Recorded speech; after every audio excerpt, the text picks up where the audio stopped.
അനുശോചനവും ആദരാഞ്ജലികളും അർപ്പിച്ചുകൊണ്ട് ഞാൻ എൻ്റെ എളിയ വിചാരങ്ങൾ നിങ്ങളുമായിട്ട് പങ്കിടുകയാണ്. ഇവിടെ എല്ലാവർക്കും അറിയാം, ഞാനിപ്പോ നിന്ന് സംസാരിക്കുന്നത് മുസ്ലിം ലീഗിന്റെ യുവജന വിഭാഗം ഒരുക്കിയിട്ടുള്ള വേദിയിലാണ്. എന്തുകൊണ്ട് ഇത്തരമൊരു വേദിയിൽ നമുക്ക് വരേണ്ടി വന്നു, സംസാരിക്കേണ്ടി വന്നു എന്നുള്ളത് വളരെ പ്രധാനപ്പെട്ട ഒരു ചോദ്യമാണ്, എന്നെ സംബന്ധിച്ചും നിങ്ങളെ സംബന്ധിച്ചും. നാളെ അത്തരം ചോദ്യങ്ങൾ ആളുകൾ നിങ്ങളോട് ചോദിക്കാം. അപ്പോൾ അവർക്കുള്ള മറുപടി ആദ്യം തന്നെ ഞാൻ പറഞ്ഞു വയ്ക്കുകയാണ്. ഞാനിവിടെ വന്ന് സംസാരിക്കുന്നതിന്റെ ഒരു പ്രധാന കാരണം, മുസ്ലിം ലീഗ് എന്ന് പറയുന്ന രാഷ്ട്രീയ പ്രസ്ഥാനം അതിന്റെ വലിയ ജീവിതത്തിൽ യാതൊരു തെറ്റും പറ്റാത്ത പ്രസ്ഥാനമാണ്, വിമർശനങ്ങൾക്ക് അതീതമാണ് എന്നൊന്നും കരുതുന്ന ആളല്ല ഞാൻ. എനിക്ക് എല്ലാ രാഷ്ട്രീയ പ്രസ്ഥാനങ്ങളെക്കുറിച്ചും അത്തരം അഭിപ്രായങ്ങൾ ഉണ്ട്. നിങ്ങൾക്ക് എന്നെക്കുറിച്ചും അങ്ങനെ അഭിപ്രായപ്പെടാം, ഞാനും വിമർശനാതീതനൊന്നും അല്ല. പക്ഷെ മുസ്ലിം ലീഗ് ഈ കാലഘട്ടത്തിൽ പ്രസക്തമാവുന്നത്, മുസ്ലിം ലീഗിന്റെ ഒരു പാരമ്പര്യമുണ്ട്. ആ പാരമ്പര്യം തമ്മിൽ തല്ലിപ്പിക്കുന്നതിന് ലവലേശം താൽപര്യമില്ലാത്ത പാരമ്പര്യം. അത് മതത്തിന്റെ പേരിലാണെങ്കിലും ജാതിയുടെ പേരിലാണെങ്കിലും മനുഷ്യർക്കിടയിൽ കലഹം വിതയ്ക്കുന്ന പ്രസ്ഥാനം ആയിരുന്നിട്ടില്ല അത്. നമ്മുടെ നാട്ടിൽ മനുഷ്യർക്കിടയിൽ മതം പറഞ്ഞും ജാതി പറഞ്ഞും കലഹം വിതച്ച് അധികാരത്തിലേക്ക് മനുഷ്യരുടെ ശവശരീരങ്ങളെ കൊണ്ട് ഗോവണി പണിത ഒരു പാർട്ടിയുണ്ട്. അതിന്റെ പേരാണ് BJP എന്ന് പറയുന്നത്. അവരാണ് ഇപ്പോ കേന്ദ്രം ഭരിക്കുന്നത്.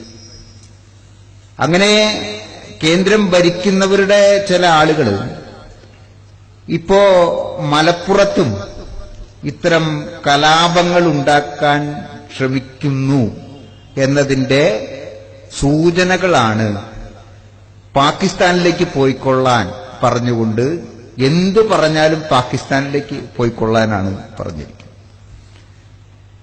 ഇവിടെ നമ്മുടെ രാധാകൃഷ്ണനും ശശികല ടീച്ചറും ഒന്നും മനസ്സിലാക്കാത്തൊരു കാര്യം, ഇവിടെയുള്ള നല്ല മനുഷ്യരൊക്കെ പാകിസ്ഥാനിലേക്ക് പോയാൽ ആ പാകിസ്ഥാൻ നന്നാവും. പിന്നെ ഇന്ത്യയായിരിക്കും വേസ്റ്റ് ബോക്സ്. കാരണം ഇവിടെ ശശികല ടീച്ചറും രാധാകൃഷ്ണനും അതുപോലെ ഉള്ള വിവരദോഷികളും മാത്രമല്ലേ ഉണ്ടാവുള്ളൂ. അപ്പൊ വിവരമുള്ള എല്ലാ മനുഷ്യരും പാകിസ്ഥാനിലേക്ക് പോയി കഴിഞ്ഞാൽ ആ നാട് നന്നാവുകയും ഈ നാട് നശിച്ചു പോവുകയും ചെയ്യും എന്ന് അവർ ഓർക്കുന്നില്ല.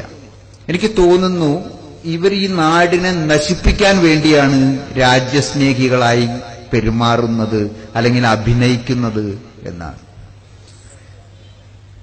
ഇവിടെ മലപ്പുറത്ത് നമുക്കറിയാം, എല്ലാ ജനവിഭാഗങ്ങളും കൂടിച്ചേർന്ന് ജീവിക്കുന്ന ഒരു സ്ഥലമാണ്. ഈ മലപ്പുറത്ത് മനുഷ്യരാണ് എന്റെ പെങ്ങളെ അവൻ നോക്കി, അല്ലെങ്കിൽ അവളുടെ പെങ്ങളെ ഇവൻ എന്തിനാ നോക്കിയത് എന്നൊക്കെ ചോദിച്ചുകൊണ്ടുള്ള ചില കുഞ്ഞു കുഞ്ഞ് തർക്കങ്ങളും വഴക്കുകളും ഒക്കെ ഉണ്ടാവും. അതുപോലെ ഫുട്ബോൾ കളികൾ, അതുമായി ബന്ധപ്പെട്ട മത്സരങ്ങളും തമ്മിത്തല്ലുകളും വഴക്കുകളും വക്കാണങ്ങളും കോടതി കേസുകളും ഒക്കെ ഉണ്ടാവും.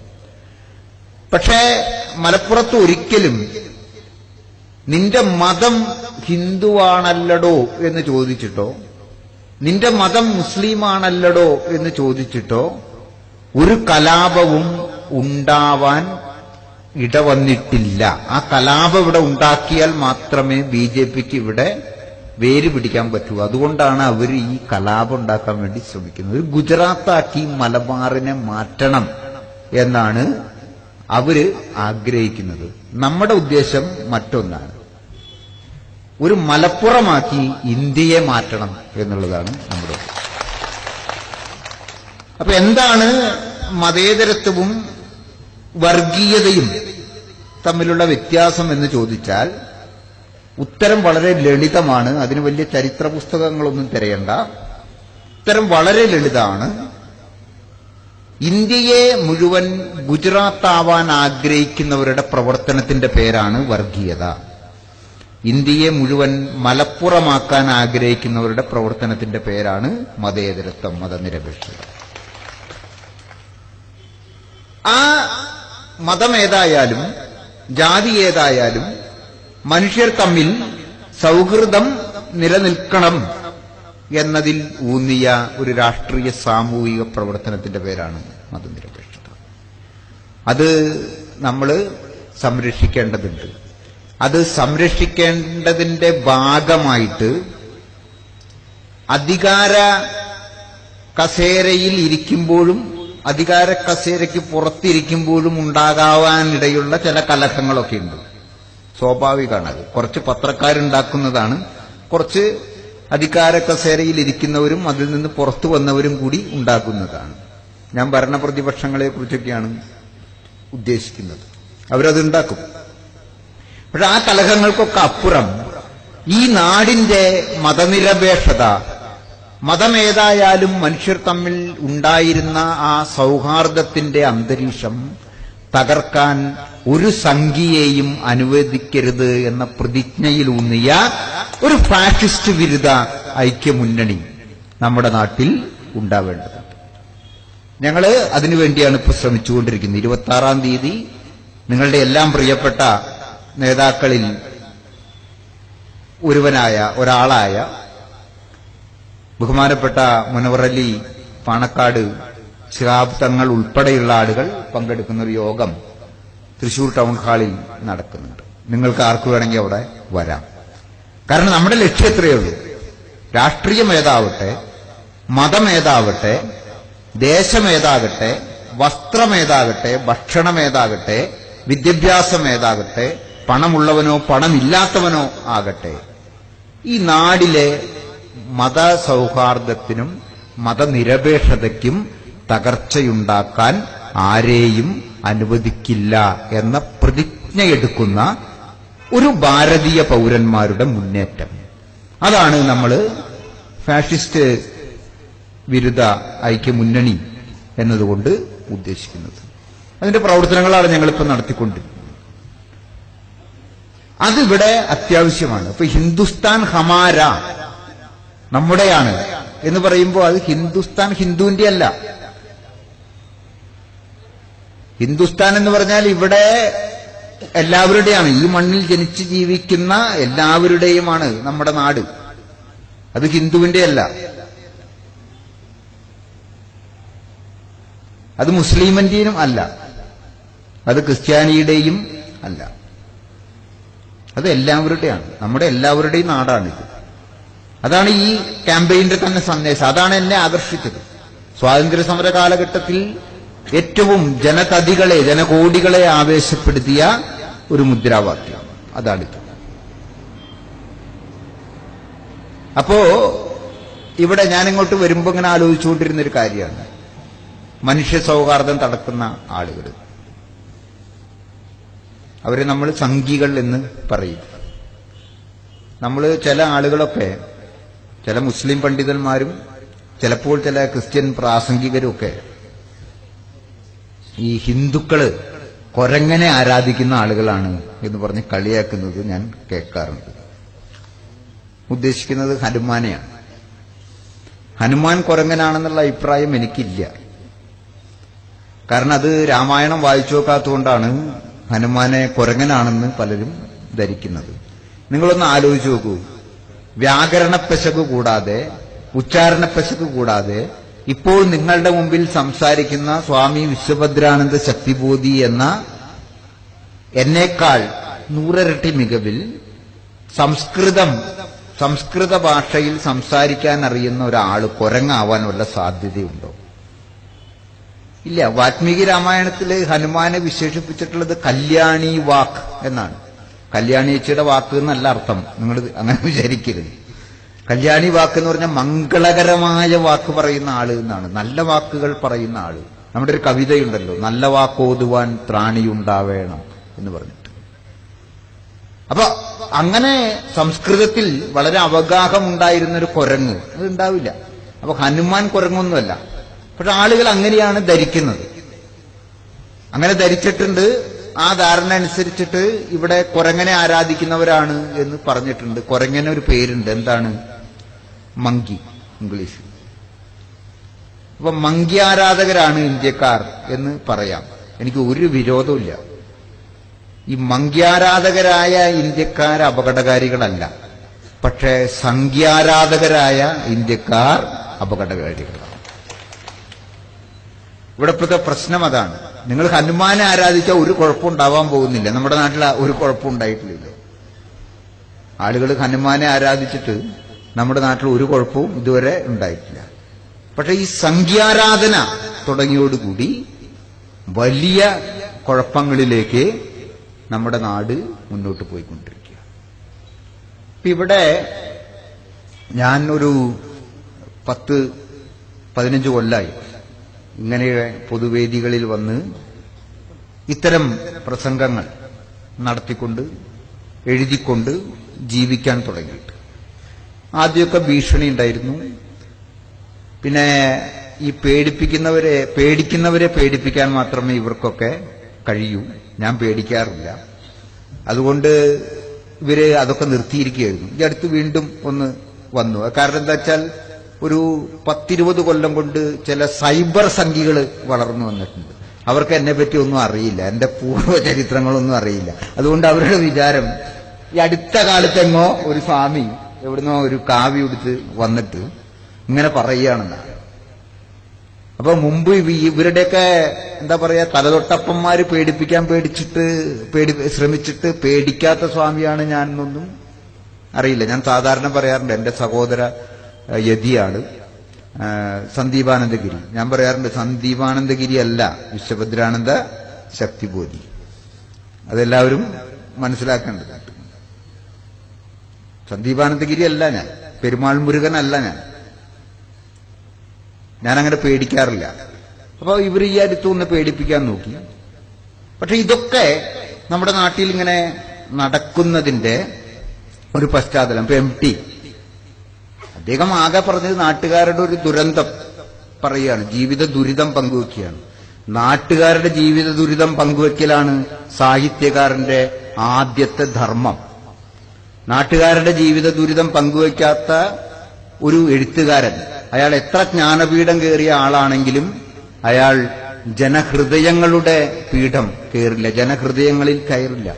MT വാസുദേവൻ നായർ ജനങ്ങളുടെ ഹൃദയങ്ങളിൽ ജീവിക്കുന്ന എഴുത്തുകാരനായത്, വൈക്കം മുഹമ്മദ് ബഷീർ MTയുടെ ജനങ്ങളുടെ ഹൃദയങ്ങളിൽ കുടിയിരിക്കുന്ന എഴുത്തുകാരനായത്, അവര് ജനജീവിത ദുരന്തങ്ങളെ അഭിസംബോധന ചെയ്യാനുള്ള സാഹിത്യത്തിന്റെ ഉത്തമധർമ്മം നിറവേറ്റിയിരുന്നു എന്നതുകൊണ്ടാണ്. MT ഒരു കാര്യം പറഞ്ഞു, നമ്മുടെ ജനങ്ങളുടെ ദുരന്തം ഒക്കെ കണ്ടിട്ട് ഇത്രയും ദുരിതം ഉണ്ടാക്കേണ്ടിയിരുന്നോ എന്ന് ചോദിച്ചു. ഒരു സാഹിത്യകാരനെ ചോദിക്കാവുന്ന ഏറ്റവും മിതമായ വാക്കുകളിലാണ് അദ്ദേഹം അത് ചോദിച്ചത്.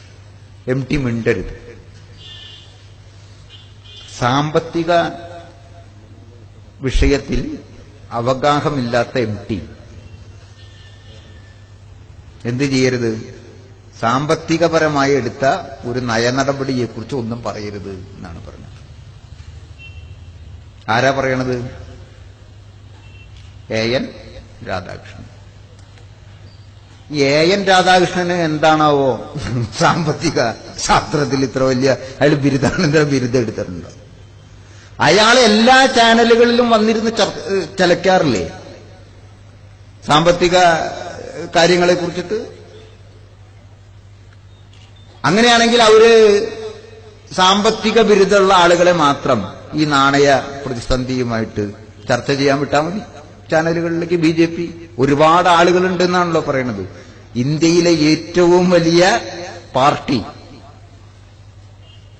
കോടിക്കണക്കിന് അംഗങ്ങളുള്ള പാർട്ടി എന്നൊക്കെയാണല്ലോ പറയണത്. ഈ കോടിക്കണക്കിന് അംഗങ്ങൾ ഉള്ളവരിൽ നമ്മുടെ നാട്ടിൽ ആകെ ഇന്ത്യയിൽ മൊത്തം എടുത്താലുണ്ടാവുക ഒരു 300 ചാനലാണ്, അല്ലെങ്കിൽ ഒരു 400 ചാനൽ ഉണ്ടാവും.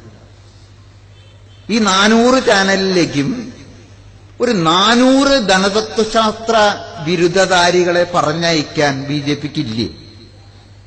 എന്നൊന്ന് പറഞ്ഞയക്ക് കാണട്ടെ. ഞാൻ നിങ്ങളോട് ഉറപ്പ് പറയുന്നു, ധനതത്വശാസ്ത്രം എന്ന് പറയുന്ന വിഷയം ഒരു ഡിഗ്രി ലെവലിലെങ്കിലും, BA ഡിഗ്രി ലെവലിലെങ്കിലും പഠിച്ചിട്ടുള്ള ഒരാൾക്കും, അഥവാ തലയ്ക്ക് അകത്ത് ആൾപ്പാർപ്പുള്ള ഒരാൾക്കും ഈ നോട്ട് അസാധുവാക്കൽ നടപടിയെ അംഗീകരിക്കാനാവില്ല. അതുകൊണ്ടാണ് AN രാധാകൃഷ്ണനെ പോലെയുള്ള, ശോഭാ സുരേന്ദ്രനെ പോലെയുള്ള, നമ്മുടെ ഉള്ളിസുര എന്ന് വിഖ്യാതനായ K സുരേന്ദ്രനെ പോലുള്ള ആളുകളൊക്കെ വന്നിരുന്ന് ഇതിൽ ചിലക്കുന്നത്. വിവരമുള്ള ആരെയും ഇതിലേക്ക് കൊണ്ടുവരാൻ പറ്റില്ല. കാരണം ഇത് പഠിച്ചാൽ എല്ലാവർക്കും മനസ്സിലാവും ഇതിന്റെ തകരാറ് എന്താണ്. ഇപ്പൊ RBI കൈ കഴുകി, ഞങ്ങളല്ല തീരുമാനം എടുത്തത്. കാരണം എന്താ കൈ കഴുകാൻ കാരണം?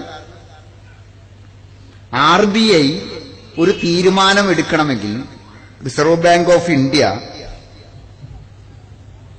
ഒരു നോട്ട് പിൻവലിക്കൽ പോലെയുള്ള നടപടികളിൽ ഒരു നിർണായക തീരുമാനം എടുക്കണമെങ്കിൽ 30 അംഗങ്ങളുള്ള അവരുടെ കൂടിയാലോചനാ സമിതി ആലോചിച്ച് അതിൽ ഭൂരിപക്ഷം നേടണം.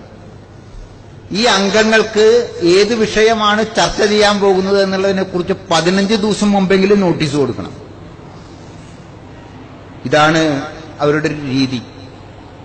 അപ്പൊ ഇതിനൊക്കെ ചട്ടം, നിയമങ്ങള്, ഒരു സംവിധാനമൊക്കെ ഉണ്ട്. ഈ സംവിധാനം ഒന്നും പാലിക്കാൻ RBIക്ക് പറ്റിയിട്ടില്ല. ആരെങ്കിലും നാളെ നിങ്ങൾ എന്തൊക്കെ ചെയ്തിട്ടാണ് ഇത് നടപ്പാക്കാൻ ഉത്തരവ് കൊടുത്തത് എന്ന് അവരോട് ചോദിച്ചാൽ അവർക്ക് ചൂണ്ടിക്കാണിക്കാൻ യാതൊരു പ്രബലമായ വ്യവസ്ഥാപിത രേഖകളും ഇല്ല. അപ്പൊ അവര് പറഞ്ഞു, പ്രധാനമന്ത്രി പറഞ്ഞു, ഞങ്ങളത് ചെയ്തു. അപ്പോ നമ്മൾക്ക് മനസ്സിലായോ, ഇത് ഒരാളുടെ മടയത്തര. ഈ കാര്യം ഞാൻ ഒരു വേദിയിൽ പറഞ്ഞത്.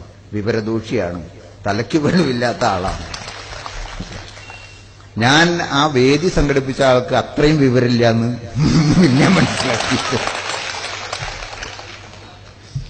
അപ്പോ നമ്മൾ ഈ വിവരദോഷികളോട് തർക്കിക്കാൻ പോയിട്ട് വലിയ കാര്യമൊന്നും ഇല്ലാത്തതുകൊണ്ട് ഞാൻ പറഞ്ഞു ഞാൻ തിരുത്തിക്കോളാം എന്ന് പറഞ്ഞു. പക്ഷെ ഞാൻ തിരുത്തിയതിന്റെ ഭാഷ എന്താണെന്നുള്ളത് കേരളത്തിലെ വിവരമുള്ള എല്ലാവർക്കും ഇപ്പൊ മനസ്സിലായിട്ടുണ്ട്.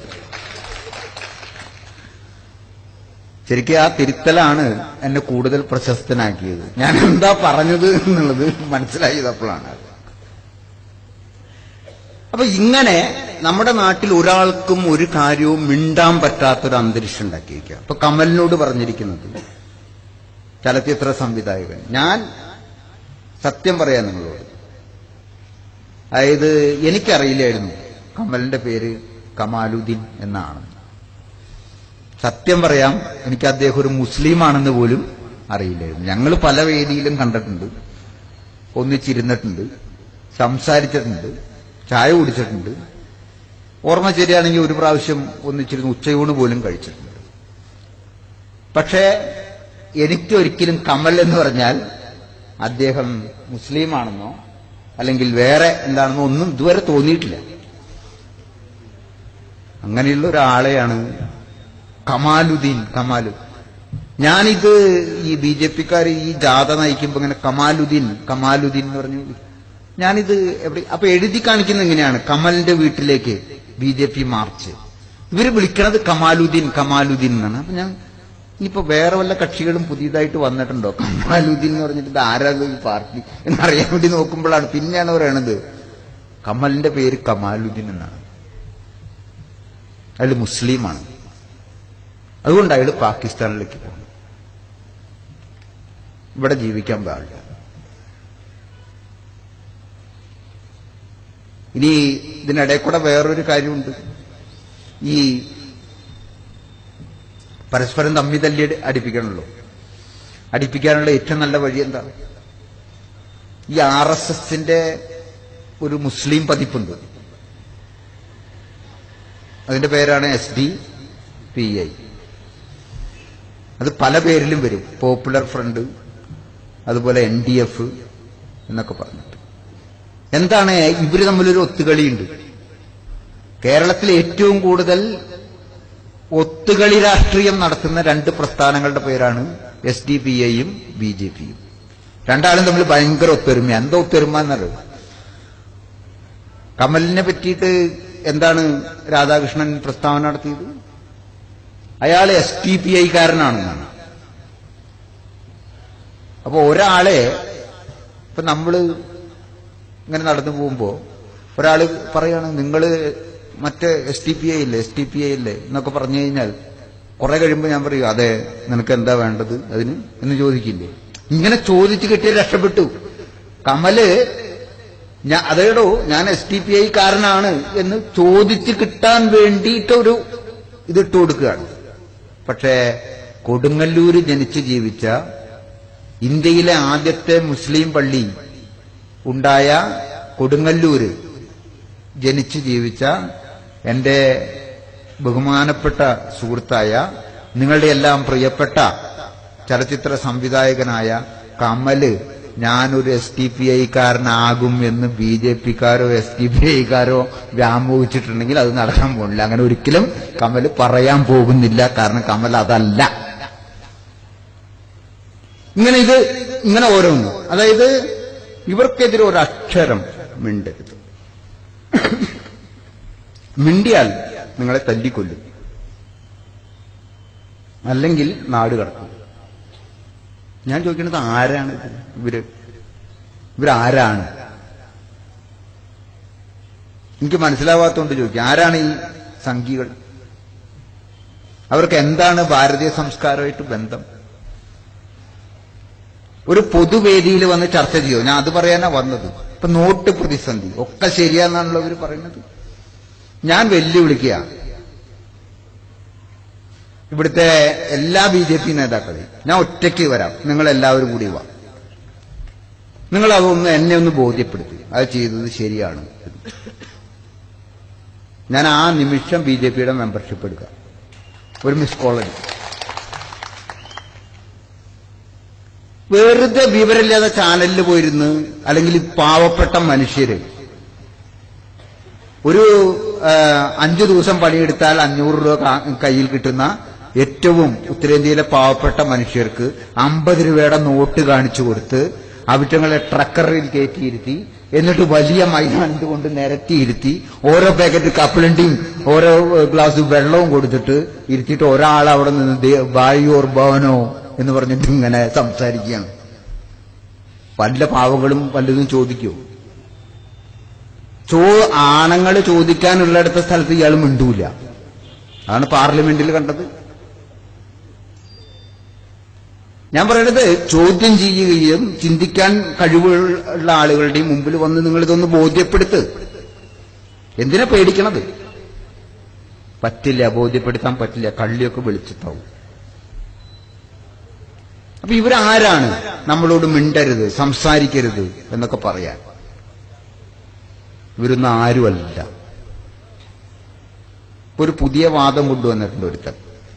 അവനൊക്കെ ഒരുത്തന്നെ പറയാൻ പറ്റുള്ളൂ, അല്ലാണ്ട് ഞാൻ സംസ്കാരശൂന്യനാണെന്ന് നിങ്ങളാരും ധരിക്കരുത്. മനസ്സിലായോ? നമുക്ക് ഒരിക്കലും ഈ എന്താ പറയാ വെട്ടുപോത്തുകളോട് ഉപയോഗിക്കേണ്ട ഭാഷ അതൊന്നും വേറെയാണ്. ഇവരൊക്കെ വെട്ടുപോത്തിൽപ്പെട്ട വർഗങ്ങളായതുകൊണ്ട് നമുക്ക് ഇങ്ങനെയൊക്കെ ഉപയോഗിക്കാൻ പറ്റില്ല. നാളെ ഒരുത്തൻ തലശ്ശേരിയിൽ പ്രസംഗിക്കുന്നതിന്റെ വീഡിയോ എല്ലാത്തിലും എത്തിയിട്ടുണ്ട്. എന്താണ് വീഡിയോയിലുള്ളത് എന്നറിയും? നരേന്ദ്രമോദി അവതാരാത്ര. എങ്ങനെയാണ് നരേന്ദ്രമോദി അവതാരാവുന്നത് എന്നറിയോ? ശ്രീരാമൻ ആയിരക്കണക്കിന് ആളുകളെ കൊന്നിട്ടുണ്ട്. ശ്രീകൃഷ്ണൻ ആയിരക്കണക്കിന് ആളുകളെ കൊന്നിട്ടുണ്ട്. നരേന്ദ്രമോദിയും ആയിരക്കണക്കിന് ആളുകളെ കൊന്നിട്ടുണ്ടെങ്കിൽ അദ്ദേഹം അവതാരാണെന്നാണ് പറയുന്നത്. ആര്? വത്സൻ തില്ലങ്കരി. നിങ്ങളിപ്പോ കൈയടിച്ചു. വലിയ അപകടം പിടിച്ച ഒരു പ്രഖ്യാപനമാണ്. ഈ ആളെ കൊല്ലൽ നോക്കിയിട്ട് വെച്ചിട്ടാണ് ഒരാൾ അവതാരം എന്ന് പറയേണ്ടത് എങ്കിൽ ഏറ്റവും വലിയ അവതാരം എൻഡോസൾഫാൻ അല്ലേ കാസർകോട്ടെ? ഭോപ്പാൽ ദുരന്തം ഉണ്ടാക്കിയ കമ്പനിയല്ലേ?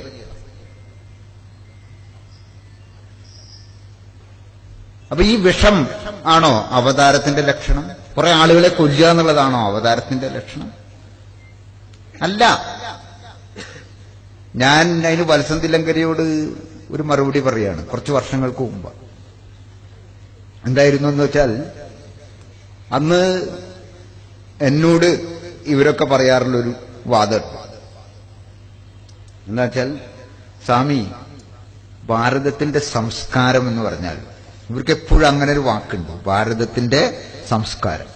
ഭാരതത്തിന്റെ സംസ്കാരം എന്ന് പറഞ്ഞാൽ അതിന്റെ മുദ്രാവാക്യം എന്താണെന്നറിയോ? അഹിംസോ പരമോ ധർമ്മ.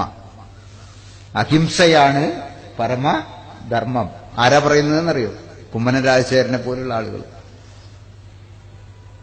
അപ്പോ ഇങ്ങനെ അഹിംസയാണ് പരമധർമ്മം എന്ന് പറയുന്ന, ആരെയും ഉപദ്രവിക്കാതിരിക്കുന്നതാണ് പരമധർമ്മം എന്ന് പഠിപ്പിക്കുന്ന ഭാരതീയ സംസ്കാരത്തിന്റെ പ്രതിനിധിയാകേണ്ട സ്വാമി, സന്യാസി എങ്ങനെയാണ് കമ്മ്യൂണിസ്റ്റുകാരുടെ വേദികളിൽ പോയി പ്രസംഗിക്കുന്നത്? ഇതാണ് അവരുടെ ചോദ്യം ഉണ്ടാവാറ്. കാരണം കമ്മ്യൂണിസ്റ്റുകാർ സായുധ സമരത്തിന് ആഹ്വാനം നൽകുന്ന, ഹിംസ ചെയ്തിട്ടാണെങ്കിലും ഇവിടെ നന്മ കൊണ്ടുവരണം എന്ന് പറയുന്ന ഒരു പ്രത്യയശാസ്ത്രത്തിന്റെ ആളുകളാണ്. അവർ ഹിംസ മാർഗമായിട്ട് സ്വീകരിച്ചിട്ടുള്ള ആളുകളാണ്. അപ്പൊ എങ്ങനെയാണ് സ്വാമി അതിൽ പ്രവർത്തിക്കുന്നത്?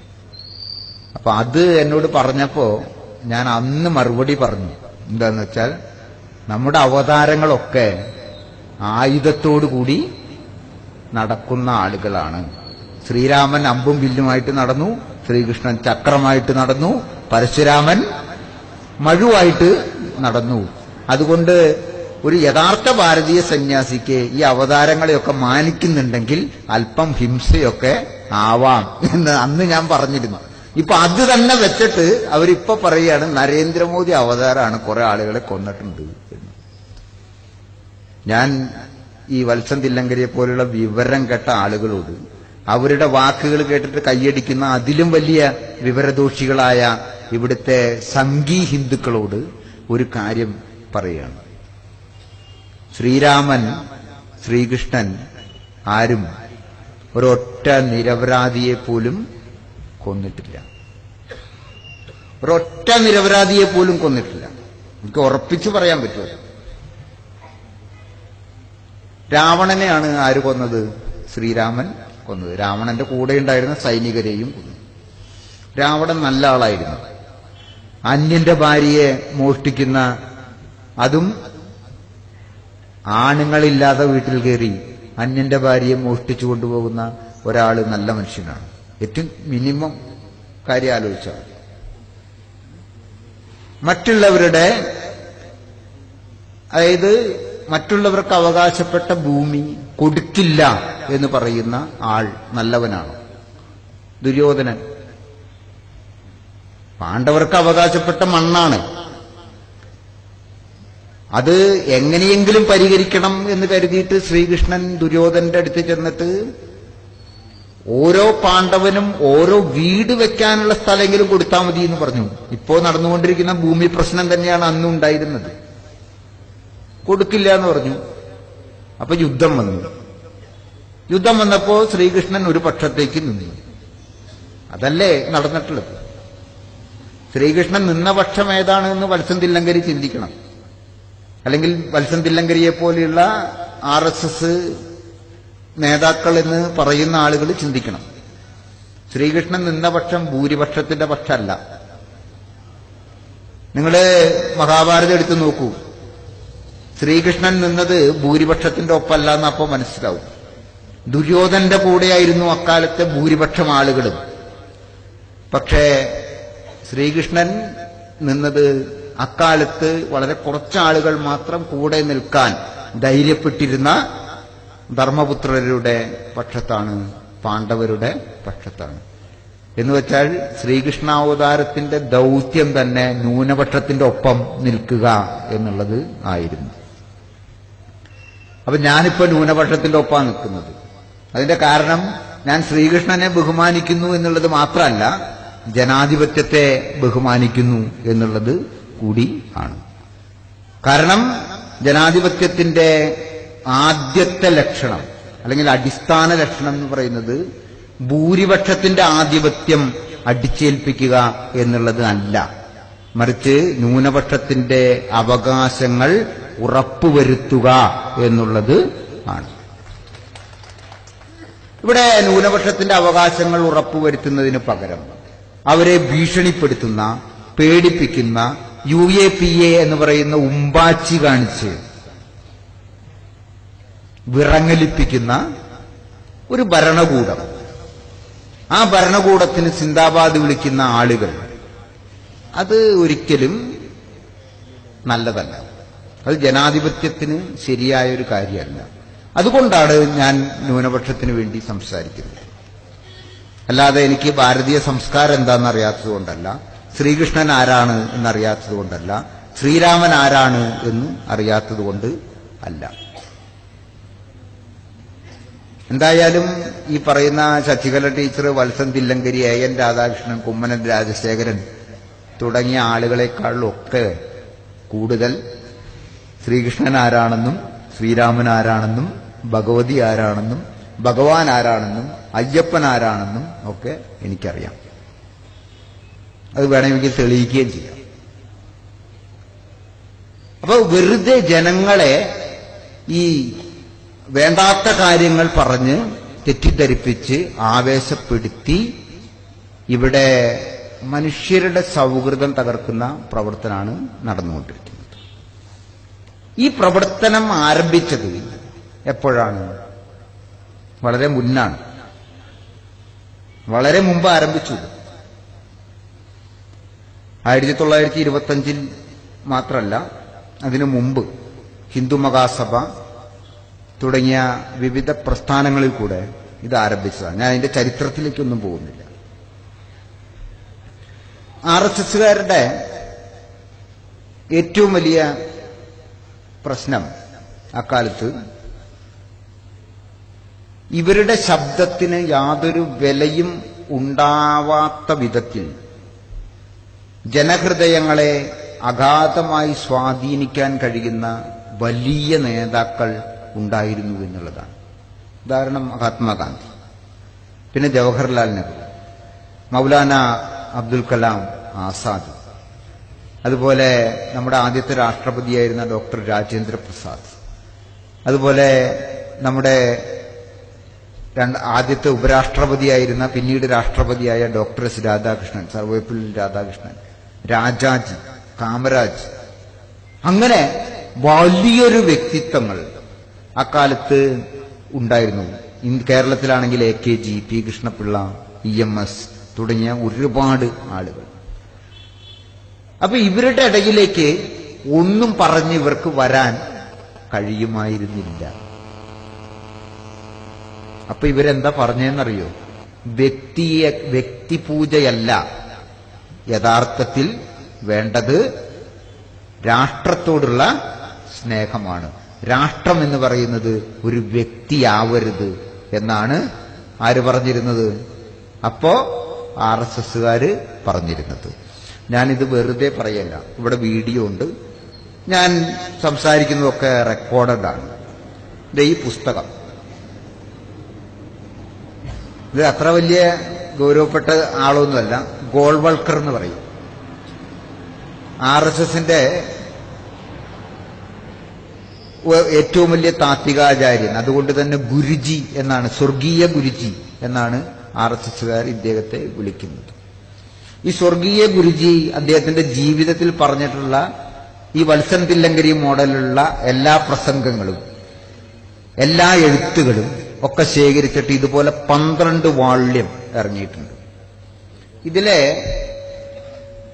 ഒരു ഭാഗത്ത് വ്യക്തിപൂജ അനുചിതം എന്ന് ഈ പുസ്തകത്തില്, അതായത് ഗുരുജി സാഹിത്യ സർവസ്വത്തിന്റെ 10ാം വാള്യത്തിലെ 172 പേജില് പറയുന്നുണ്ട്. ഞാൻ അതൊന്ന് വായിക്കാം, എന്നിട്ട് അതിന്റെ ഒരു വിശകലനം നടത്താം. അപ്പൊ നമുക്ക് ഇന്ത്യയുടെ ഇപ്പോഴത്തെ ചിത്രം ശരിക്ക് മനസ്സിലാവും. ഇന്ന് നാടിനെ കുറിച്ച് ചിന്തിക്കുന്നതിന് പകരം ആളുകൾ മനുഷ്യനെ കുറിച്ച് ചിന്തിക്കുന്നു. നമ്മുടെ പ്രധാനമന്ത്രിയെക്കുറിച്ച് ആളുകൾ പറയുന്നത് അദ്ദേഹം രാഷ്ട്രത്തിന്റെ പ്രതീകമാണെന്നും ജവഹർലാൽ കി ജയ് എന്ന് വിളിക്കാത്തവൻ ദേശദ്രോഹിയാണ് എന്ന് മറ്റുമാണ്. ആരാണ് എഴുതിയതെന്ന് മനസ്സിലായോ? ആരാണ്? ഗോൾവൾക്കർ എഴുതിയിരിക്കുന്നതാണ്. അയാൾക്ക് അസൂയ മുഴുത്തിട്ട് ഇരിക്കപ്പുറതി ഇല്ലാതെ പറയാണ്, ഈ രാജ്യത്തുള്ള എല്ലാവരും ജവഹർലാൽ നെഹ്റുവിനെ സ്നേഹിക്കുന്നു. ജവഹർലാൽ നെഹ്റുവിന് സിന്ദാബാദ് വിളിക്കാത്തവരെല്ലാം രാജ്യദ്രോഹികളാണ് എന്ന് പറയുന്നു, പ്രചരിപ്പിക്കുന്നു. ഈ വ്യക്തിപൂജ അപകടകരമാണ് എന്ന് ആരാണ് പറയുന്നത്? RSSന്റെ പ്രധാനപ്പെട്ട താത്വികാചാര്യനും നേതാവുമായിരുന്ന ഗോൾവാൾക്കറാണ് പറയുന്നത്. ഞാൻ പേജ് സഹിതം പുസ്തകം നിങ്ങളെ കാണിച്ചിട്ട് സാക്ഷ്യപ്പെടുത്തിയിട്ടാണ് സംസാരിക്കുന്നത്. ഇതൊന്ന് മാറ്റാം. നമ്മൾക്ക് ഇന്ന് വരിക. ഇന്ന് നരേന്ദ്രമോദിക്ക് സിന്ദാബാദ് വിളിക്കാത്ത ആളുകൾക്ക് BJPക്കാർ നൽകുന്ന പേരെന്താ? നിങ്ങൾ പറയേ. എന്താ ധൈര്യമില്ലേ പറയാ? ദേശദ്രോഹി എന്നാണ് പറയുന്നത്, രാജ്യദ്രോഹി എന്നാണ് പറയുന്നത്. നരേന്ദ്രമോദിക്കെതിരെ ഒരു വാക്ക് പറഞ്ഞാൽ അയാളെ രാജ്യദ്രോഹിയായിട്ട് മുദ്രകുത്തുകയാണ്. ഇതല്ലേ ഗുരുജി എതിർത്ത വ്യക്തിപൂജ? RSSകാരൻ മറുപടി പറയണം. അന്ന് ജവഹർലാൽ നെഹ്റുവിനെ സിന്ദാബാദ് വിളിക്കാത്തവൻ ദേശദ്രോഹിയാണ് എന്ന് പറഞ്ഞ ഗോൾവൾക്കർ, അല്ല അങ്ങനെ പറയുന്നവരെ കുറ്റപ്പെടുത്തിയ ഗോൾവൾക്കർ ഇന്ന് ജീവിച്ചിരുന്നെങ്കിൽ പറയുന്ന വാക്കുകൾക്ക് ആത്മാർത്ഥതയുണ്ടെങ്കിൽ പറയേണ്ടി വരും, നരേന്ദ്രമോദിക്ക് സിന്ദാബാദ് വിളിക്കാത്തവരൊക്കെ ദേശദ്രോഹികളാണ് എന്ന് പറയുന്നത് ദേശദ്രോഹമാണ് എന്ന് പറയേണ്ടി വരും. പറയാൻ തയ്യാറാവൂ RSSകാർ? ഞാനൊരു ചെറിയ പോയിന്റ് കാണിച്ചതാണ്. അതായത് ഇവർ പറയുന്നതൊന്ന്, ഓരോ കാലത്ത് പറയുന്നതൊന്ന്, ചെയ്യുന്നത് വേറൊന്ന്, എന്നിട്ട് ഇവിടെ വെറുതെ വഴക്കുണ്ടാക്കുക. നിങ്ങൾ ഇപ്പൊ ഇവിടെ മാട്ടിറച്ചിയെ കുറിച്ചൊക്കെ പറഞ്ഞല്ലോ. നമ്മളെ കൊള്ളില്ല, നമ്മുടെ പ്രവർത്തനങ്ങളൊന്നും അത്ര ശക്തമല്ല, മൊനയുള്ളതല്ല. അതുകൊണ്ടാണ് ഇവരൊക്കെ ഇങ്ങനെ വിളയുന്നത്. ഞാൻ ഉറപ്പായിട്ട് പറയുന്നു. എന്താണ് മാട്ടിറച്ചിയെ കുറിച്ച് ഇവർ പറഞ്ഞത്? മഹാരാഷ്ട്രയിൽ മാട്ടിറച്ചി നിരോധിച്ചു.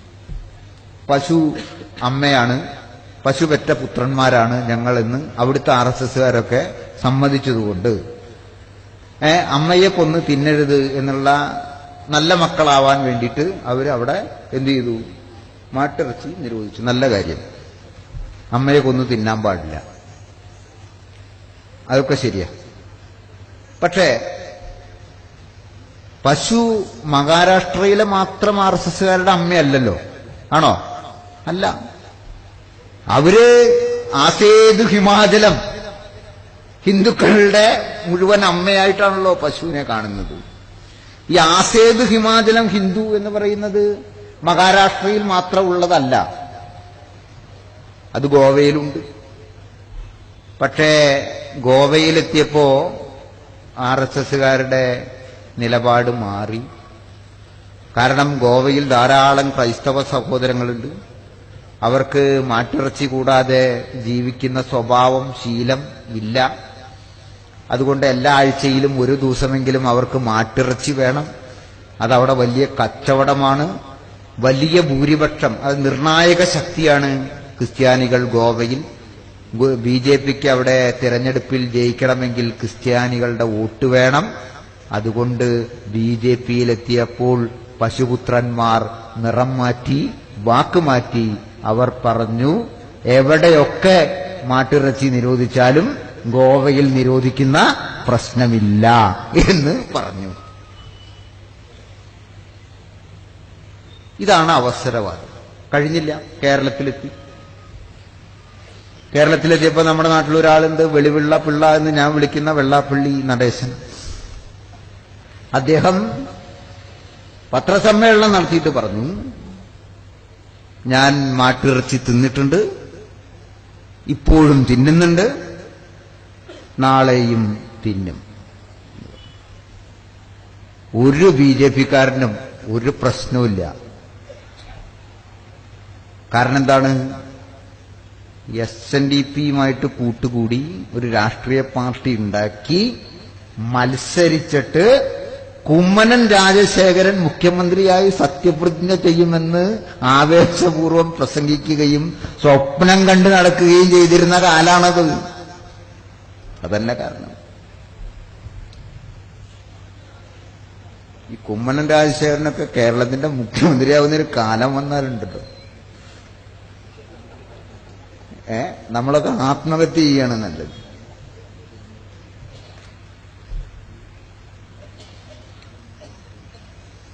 അപ്പോ ഇതാണ് നമ്മുടെ നാട്ടിൽ നടന്നുകൊണ്ടിരിക്കുന്നത്. ഇത് തുറന്നു കാണിക്കണ്ടേ?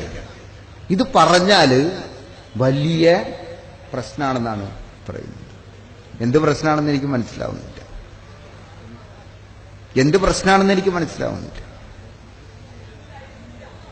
ഇത് പറഞ്ഞാൽ പ്രശ്നം ഒരാൾക്കേ ഉള്ളൂ, അത് BJP-ക്കാർക്ക് മാത്രമാണ്. BJP-ക്കാർക്ക് ഇവിടെ പ്രശ്നം ഉണ്ടാവണം. അവർക്കങ്ങനെ സുഗമമായിട്ട് നടന്നു പോവാൻ കഴിയരുത്. സുഗമമായിട്ട് ഇവിടെ എന്തും പറഞ്ഞ് നിൽക്കാം എന്ന് അവസ്ഥ ഉണ്ടാവരുത്. ഞാൻ നമ്മുടെ നാട്ടിലെ എല്ലാവരോടും പറയാറുണ്ട്, ഈ ശശികല ടീച്ചറൊക്കെ ആധ്യാത്മിക പ്രഭാഷണം നടത്താൻ അമ്പലങ്ങളിൽ വരും. അവർ ആധ്യാത്മിക പ്രഭാഷണം നടത്താനൊന്നല്ല വരുന്നത്, വർഗീയ പ്രഭാഷണം നടത്താനാണ് വരുന്നത്. അവരോട് ചോദിക്കണം, അവർ ഈ ആധ്യാത്മിക പ്രഭാഷണം നടത്താൻ വേണ്ടി അമ്പലത്തിന്റെ വേദിയിലേക്ക് കയറുന്നതിനേക്കാൾ മുമ്പ് ഞങ്ങളുടെ നാട്ടിലൊന്നും വന്ന് അവര് ആധ്യാത്മിക പ്രഭാഷണം നടത്തില്ല. ധൈര്യം ഉണ്ടെങ്കിൽ വന്നു നോക്കട്ടെ, ഞാൻ അവിടെയുണ്ട്.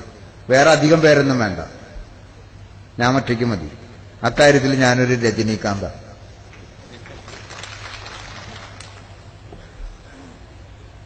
ഞാൻ ഇതായിട്ടാ പറയുന്നത്. അവരെ ഞങ്ങളുടെ നാട്ടിലൊന്നും വന്ന് പ്രശ്നമിക്കില്ല. ധൈര്യം ഉണ്ടെങ്കിൽ ഒന്ന് വന്നു നോക്കട്ടെ ശശികല ടീച്ചർ. ഞാൻ ഇവിടെ നിന്നിട്ടാണല്ലോ പറയുന്നത്. ഇതിപ്പോ ഒരുപാട് ആളുകൾ ഇത് കണ്ടുകൊണ്ടിരിക്കുന്നു. ഏതെങ്കിലും ഒരു അമ്പലത്തിൽ ആധ്യാത്മിക പ്രഭാഷണത്തിന് എന്ന് പറഞ്ഞ് വന്നു നോക്കട്ടെ. ഞാൻ വേറെ ഒന്നും ചെയ്യില്ല. ഞാൻ ശശികല ടീച്ചർ പ്രസംഗിക്കുന്നത് കേൾക്കാൻ തയ്യാറാന്ന് പറയും. പക്ഷെ അതിനു മുമ്പ് എനിക്കൊരു സംശയം തീർക്കണം. ഈ ആധ്യാത്മികതയെക്കുറിച്ച് പ്രസംഗിക്കാൻ ഏതെങ്കിലും ഒരു പുസ്തകം വായിച്ചിട്ട് ഒരു പരിചയം ഉണ്ടാവുന്നുണ്ടോ? ഇപ്പൊ ഖുർആൻ കാണുക പോലും ചെയ്യാത്ത ഒരാള് ഖുർആൻ പ്രഭാഷണത്തിന് വന്നാൽ നിങ്ങൾ സമ്മതിക്കുമോ? ഖുർആൻ കാണുക പോലും ചെയ്തിട്ടില്ല ആള് ജന്മത്ത്. തുറന്നു നോക്കുക, ഇത് കാണണ്ടേ, എന്നിട്ട് വേണ്ട തുറന്നു നോക്കാൻ. അതുപോലും ചെയ്തിട്ടില്ല അയാള്. ഞാൻ ഖുർആൻ പ്രഭാഷണം നടത്താൻ പോവാന്ന് പറഞ്ഞ് വന്നാൽ നിങ്ങൾ സമ്മതിക്കുമോ? സമ്മതിക്കില്ലല്ലോ. ഞാനും സമ്മതിക്കില്ല, അത്രയേ ഉള്ളൂ. ടീച്ചറെ ഭഗവത്ഗീത വായിച്ചിട്ടുണ്ടോ? എന്റെ ചോദ്യം ഇത്രയേ ഉള്ളൂ. എന്നാ കയറിക്കോളോ, പ്രസംഗിച്ചോളൂ. ഭഗവത്ഗീത വായിച്ചിട്ടുണ്ടെന്ന് പറയുന്നത് പക്ഷേ സ്വാമി വിശ്വഭദ്രാനന്ദ ശക്തിബോധിയോടാണ് എന്ന് നിങ്ങൾ ഓർമ്മിക്കേണ്ടതുണ്ട്. കാരണം ഞാൻ ചില സംശയങ്ങൾ അങ്ങോട്ട് ചോദിച്ചു കഴിഞ്ഞാൽ അതിന് ഉത്തരം പറയേണ്ടി വരും. വായിക്കാത്ത ഒരാൾക്ക് അത് ഉത്തരം പറയാൻ പറ്റും. ഒരു രാമായണം വായിച്ചിട്ടില്ല, ഭാഗവതം വായിച്ചിട്ടില്ല, മഹാഭാരതം വായിച്ചിട്ടില്ല, ഭഗവത്ഗീത വായിച്ചിട്ടില്ല. 20 ശ്ലോകങ്ങളേ ഉള്ളൂ ഈശാവാസ്യ ഉപനിഷത്ത്. മഹാത്മാഗാന്ധിക്ക് ഏറ്റവും പ്രിയപ്പെട്ട ഉപനിഷത്താണ്. ഞാൻ ഗാന്ധി സ്ക്വയറിൽ നിന്നാണ് സംസാരിക്കുന്നത്. അത് വായിച്ചിട്ടില്ല. എന്തിന്? നമ്മുടെ ജ്ഞാനപ്പാനയുണ്ടല്ലോ, പൂന്താനം, മലപ്പുറത്തുകാരനായ പൂന്താനം നമ്പൂതിരിപ്പാട് ഗുരുവായൂര് പോയിരുന്ന് ഭജിച്ച് എഴുതിയ ജ്ഞാനപ്പാന. ആ ജ്ഞാനപ്പാന പോലും പാടാനോ അറിയില്ല, വായിച്ചിട്ടില്ല. ഇവരൊക്കെ വന്ന് നാട്ടിൽ ആധ്യാത്മിക പ്രഭാഷണം നടത്തിയാൽ എന്തായിരിക്കും സ്ഥിതി? കുറച്ചൊക്കെ നമ്മുടെ തെറ്റുണ്ട്. നമ്മുടെ നാട്ടിൽ 100 കണക്കിന് ആശ്രമങ്ങളുണ്ട്. കേരളത്തിൽ തന്നെയുണ്ട്. ശ്രീരാമകൃഷ്ണ ആശ്രമം, അതുപോലെയുള്ള എത്രയോ ആശ്രമങ്ങളുണ്ട്. എത്രയോ വിവരമുള്ള സംസ്കൃതാധ്യാപകരായിട്ടുള്ള മാഷുമാരുണ്ട് നമ്മുടെ നാട്ടിൽ. ഇതൊക്കെ പഠിച്ച് ജീവിതം ഇതൊക്കെ വായിക്കുന്നതിന് വേണ്ടി ഉപയോഗിച്ചിട്ടുള്ള എത്രയോ മനുഷ്യരുണ്ട്. ഇവരെ ആരെയും നമ്മൾ മതസൗഹാർദ്ദ സമ്മേളന വേദിയിലേക്ക് കൊണ്ടുവരില്ല. മതസൗഹാർദ്ദ വേദിയിലേക്ക് കൊണ്ടുവരുമ്പോൾ മിക്കവരും കൊണ്ടുവരാൻ ശ്രമിക്കുന്നത് RSSന്റെ ഏതെങ്കിലും കുങ്കുമ ഗോപി തൊട്ട കാക്കിനിക്കറുകാരനെയായിരിക്കും. അപ്പൊ നമ്മൾ തന്നെ ഉണ്ടാക്കി കൊടുത്തതാണ് അവർക്ക്. നിങ്ങളാണ് ഹിന്ദുവിന്റെ പ്രതിനിധി എന്ന് പറയുന്ന ഐഡന്റിറ്റി. അത് വലിച്ച് ദൂരെ ഇവരെയൊക്കെ അവഗണിക്കണം. ഇവരൊന്നല്ല ഹിന്ദുവിന്റെ പ്രതിനിധി. ഗോഡ്സെ എങ്ങനെയാണ് ഹിന്ദുവിന്റെ പ്രതിനിധിയാവുക? എനിക്കൊന്ന് പറഞ്ഞു തന്നാ കൊള്ളാം. നഥുറാം വിനായക് ഗോഡ്സെ എങ്ങനെയാണ് ഹിന്ദുവിന്റെ പ്രതിനിധിയാവുക? നഥുറാം വിനായക് ഗോഡ്സെ നമ്മുടെ നാട്ടിൽ ഒരാൾക്ക് ഹിന്ദുവിന്റെ പ്രതിനിധിയാവാൻ വേണ്ടുന്ന പ്രാഥമികമായിട്ടുള്ള ചില യോഗ്യതകളുണ്ട്. അയാള് ഹിന്ദുക്കളുടെ ഗുരു ആവണമെങ്കിൽ, ആചാര്യനാവണമെങ്കിൽ ഭഗവത്ഗീതയ്ക്ക് ഭാഷ്യം എഴുതണമെന്നാണ്. ശങ്കരാചാര്യര് ഗുരുവായിരിക്കുന്നത് എന്തുകൊണ്ടാണ്? ഭഗവത്ഗീതയ്ക്ക് അദ്ദേഹം ഭാഷ്യം എഴുതിയിട്ടുണ്ട്. മാധ്വാചാര്യര് ഗുരുവായിരിക്കുന്നത് അദ്ദേഹം ഭഗവത്ഗീതയ്ക്ക് ഭാഷ്യം എഴുതിയിട്ടുള്ളത് കൊണ്ടാണ്. ഞാൻ നിങ്ങളോട് ചോദിക്കുകയാണ്, ഏതെങ്കിലും ഒരു RSSകാരൻ, ഒറ്റ RSSകാരൻ ഭഗവത്ഗീതയ്ക്ക് ഭാഷ്യം എഴുതിയത് പരിചയമുണ്ടോ? ഇല്ല, അങ്ങനൊന്നുമില്ല. നഥുറാം വിനായക് ഗോഡ്സെ എഴുതിയിട്ടില്ല. പിന്നെ എങ്ങനെയാണ് ഹിന്ദുവിന്റെ പ്രതിനിധിയാവുന്നത്? മഹാത്മാഗാന്ധി അദ്ദേഹം ഈ തിരക്കിന്റെ ഒക്കെ ഇടയിൽ നാട് മുഴുവൻ ചുറ്റി നടന്ന് നാട്ടുകാരെ മുഴുവൻ സംഘടിപ്പിച്ച് ബ്രിട്ടീഷുകാർക്കെതിരെയുള്ള പോർക്കളം ഒരുക്കി, കതർ വിൽപ്പന നടത്തി, ഹരിജനോദ്ധാരണം നടത്തി, അയിത്തോച്ചാടനം നടത്തി, മദ്യവർജനം നടത്തി, ക്ഷേത്രപ്രവേശന സമരങ്ങൾ നടത്തി. ഈ തിരക്കിന്റെ ഒക്കെ ഇടയിൽ 100 പ്രാവശ്യം ജയിലിൽ പോയി. ഈ ജയിലിന്റെ അകത്തിരുന്ന് ഗാന്ധി ഈ ചെറിയ കൂർക്ക പോലെയുള്ള അല്ലെങ്കിൽ ആട്ടിൻ കഷ്ണം പോലെയുള്ള പെൻസിൽ കൊണ്ട് പേപ്പറിൽ എഴുതിയുണ്ടാക്കി ഭഗവത്ഗീതയുടെ ഭാഷ്യം. അതാണ് അനാസക്തി യോഗം എന്ന് പറഞ്ഞ മാതൃഭൂമി പ്രസിദ്ധീകരിച്ചിട്ടുണ്ട്. അങ്ങനെ ഭഗവത്ഗീതയ്ക്ക് ഭാഷ്യം എഴുതിയ, എപ്പോഴും രാമനാമം ജപിക്കുന്ന, ഞാനൊരു സനാതന ഹിന്ദുവാണ് എന്ന് എപ്പോഴും പറഞ്ഞുകൊണ്ടിരുന്ന നാരായണ ഗുരു അങ്ങനെ പറഞ്ഞിട്ടില്ല. ഞാനൊരു സനാതന ഹിന്ദുവാണെന്ന് നാരായണ ഗുരു പറഞ്ഞിട്ടില്ല. പക്ഷേ മഹാത്മാഗാന്ധി എപ്പോഴും പറയാറുണ്ട്, ഞാനൊരു സനാതന ഹിന്ദുവാണ് എന്ന് പറയാറുണ്ട്. അങ്ങനെ എപ്പോഴും സനാതന ഹിന്ദുവാണ് എന്ന് പറഞ്ഞുകൊണ്ടിരുന്ന മഹാത്മാഗാന്ധിയുടെ നെഞ്ചത്തേക്ക് വെടി ഉതിർത്ത നഥുറാം വിനായക് ഗോഡ്സെ എങ്ങനെയാണ് ഹിന്ദുവിന്റെ പ്രതിനിധിയാവുക? ഹിന്ദുവിന്റെ പ്രതിനിധിയാവാൻ അയാൾക്കൊരു യാതൊരു യോഗ്യതയില്ല. അയാൾ ജന്തുവിന്റെ പ്രതിനിധിയാണ്. ആ ജന്തുവിന്റെ പിൻഗാമികളെയാണ് നമ്മളിപ്പോ സംഘികൾ എന്ന് പറയുന്നത്. ഗോഡ്സെയുടെ പിൻഗാമികളെയാണ്, ഗാന്ധിയുടെ പിൻഗാമികളെയാണ്. നമുക്ക് ഗാന്ധിയുടെ പിൻഗാമികളായ ഹിന്ദുക്കൾ ഇന്ത്യയിൽ ജീവിച്ചാൽ മതി, ഗോഡ്സെയുടെ പിൻഗാമികൾക്കൊക്കെ പാകിസ്ഥാനിലേക്ക് പോവാം എന്നാണ് പറയാനുള്ളത്. ഇവിടെ ഗാന്ധിയുടെ പിൻഗാമികൾ ജീവിക്കുന്ന ഇന്ത്യ മതി, ഗോഡ്സെയുടെ പിൻഗാമികൾക്ക് പാകിസ്ഥാനിലേക്ക് പോവാം. നാട്ടുകാരെ മുഴുവൻ ഭാരതീയത പഠിപ്പിക്കുക. ഇവരിൽ എത്ര ഭാരതീയതയുണ്ട്? നാട്ടുകാരെ മുഴുവൻ ഭാരതീയ സംസ്കാരം പഠിപ്പിക്കുക. ഇപ്പോ ഇദ്ദേഹം എന്റെ മുമ്പിലിരിക്കുന്ന ഒരാൾ ഒരു തൊപ്പി വെച്ചിട്ടുണ്ട്. അവർ പറയും അത് ഭാരതീയമായിട്ടുള്ള തൊപ്പിയല്ല, അത് വെക്കാൻ പാടില്ല.